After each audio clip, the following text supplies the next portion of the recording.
जब लालू जी नहीं झुके तो लालू जी का बेटा भी झुकने को तैयार नहीं रहे।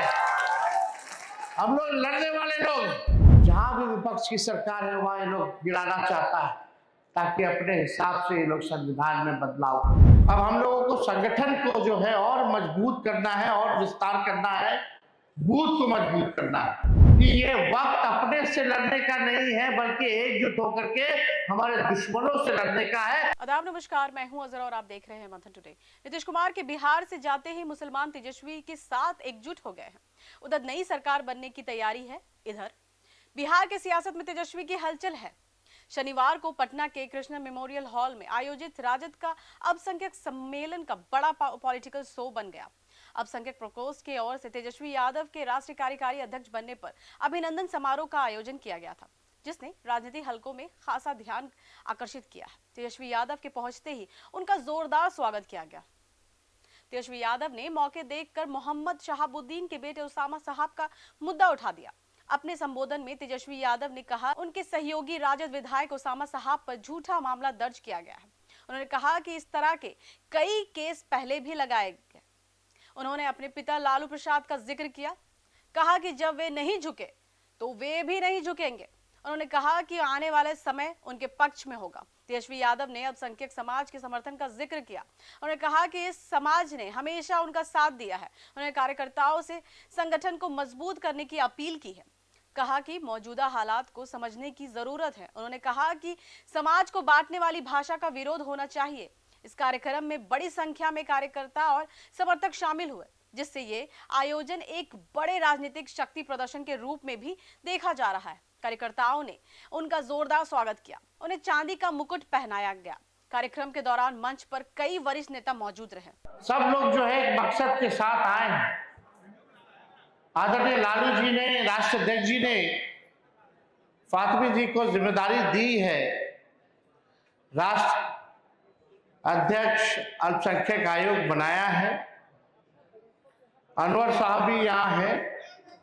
अब हम लोगों को संगठन को जो है और मजबूत करना है और विस्तार करना है, बूथ को मजबूत करना है। लेकिन जो आज का देश में जो दौर है इसको भी समझने की जरूरत है, जहां आरएसएस और बीजेपी देश के संविधान की जगह आरएसएस का संविधान चाहती है, लोकतंत्र को मिटा करके तानाशाही चाहती है। ये दौर जो है संघर्ष का दौर है। और यहां आए हुए तमाम लोगों से मैं गुजारिश करना चाहता हूं, अपील करना चाहता हूं कि ये वक्त अपने से लड़ने का नहीं है बल्कि एकजुट होकर के हमारे दुश्मनों से लड़ने का है। धर्म की बात करें और उकसाने की बात करें तो मेरा भी विरोध होना चाहिए। आज क्या हो रहा है, आप लोगों ने एक वायरल देखा होगा, वीडियो ऑडियो चल रहा है बंगाल का। बंगाल में एक नेता है हुमायूं, 1000 करोड़ रुपया लेकर के भाजपा और आरएसएस से चाहते हैं कि समाज में आपस में लड़ा करके भाजपा को फायदा पहुंचाने का। वो आप लोग सेंटिमेंट होंगे, जुड़ेंगे और वहां जो सेकुलर ताकतें हैं वो हारेंगे। ये ऑडियो वायरल हुआ है कि नहीं हुआ है? जो लोग नहीं देखे वो देखिए, जानिए। और भाजपा और आरएसएस के डिजाइन को हम लोगों को पहचानने की जरूरत है, जो हमारे भाईचारा अमन चैन को छीनना चाहते हैं, जो दंगा फसाद कराना चाहते हैं। और सदियों से यही काम में वो लोग लगे रहे हैं।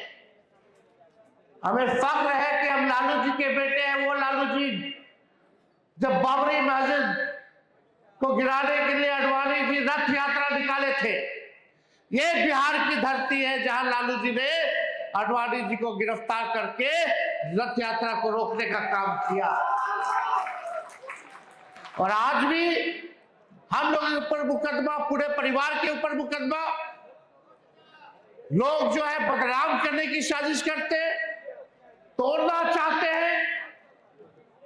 अगर तेजस्वी लॉ एंड ऑर्डर का सवाल उठाता है, बढ़ता अपराध का सवाल उठाता है, तो एक झूठा केस जो है उसामा पे करके न्यूज को डाइवर्ट करने का प्रयास किया है कि लालू जी अब तक नहीं झुके, ना झुके हैं, ना झुकेंगे, इन फिरका परस्त शक्तियों से हमेशा लड़ते रहेंगे।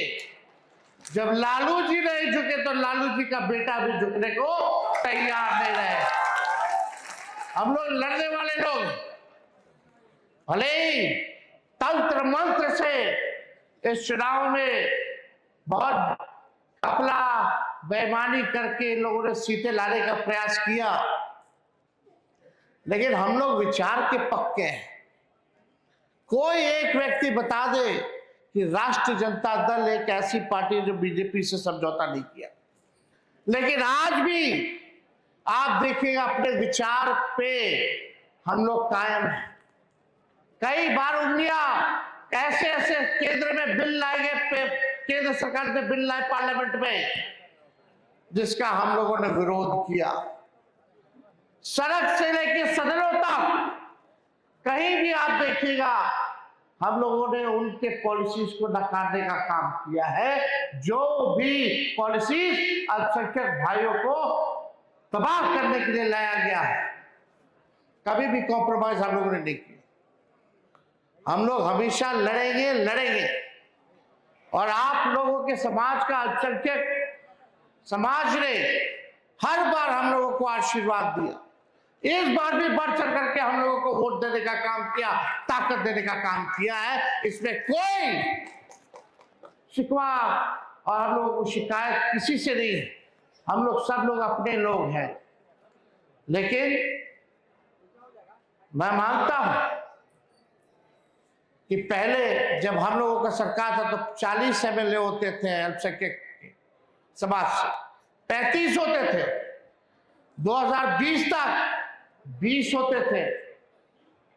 अब हम लोग आपस में बट्टे लग गए हैं, तो देखिए संख्या क्या कम हो गई।